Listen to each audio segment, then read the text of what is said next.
కాంగ్రెస్ ప్రభుత్వం ఎన్నికల ముందు ఇచ్చినటువంటి 6 గ్యారంటీలు వాటిని వెంటనే అమలుకు పూనుకోవాలని చెప్పి సిపిఐఎంఎల్ న్యూ డెమోక్రసీ రాష్ట్ర కమిటీ ఆధ్వర్యంలో ఈరోజు చలో హైదరాబాద్ కార్యక్రమానికి పిలుపునివ్వడం జరిగింది. ఈ యొక్క పిలుపులో మరి కార్మికులు ప్రజలు అధిక సంఖ్యలో పాల్గొని దాన్ని విజయవంతం చేయాల్సిందిగా విజ్ఞప్తి చేస్తూ ఉన్నాం.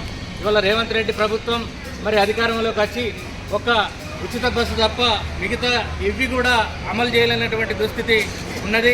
ఇవాళ రైతు బంధు రాలేదు, డబుల్ బెడ్రూమ్ ఇవ్వలేదు, మరి వృద్ధులకు పింఛన్లు ఇవ్వలేదు, అలాగే మహిళలకు 2500 ఇస్తానని చెప్పి అవి కూడా ఇవ్వలేదు, అలాగే వంట గ్యాస్ 500కే అన్నాడు, అది కూడా ఇవ్వలేదు. కాబట్టి ఇలాంటి ప్రధానమైనటువంటి డిమాండ్లను పరిష్కరించాలని చెప్పి డిమాండ్ చేసి ఇవాళ చలో హైదరాబాద్ కార్యక్రమానికి వెళ్తున్నాం. ఇప్పటికైనా రేవంత్ రెడ్డి ప్రభుత్వం ఈ యొక్క 6 గ్యారంటీలను వెంటనే పూర్తి స్థాయిలో అమలు చేయడానికి పూనుకోవాలని చెప్పి ఈ సందర్భంగా సిపిఎంఎల్ న్యూ డెమోక్రసీ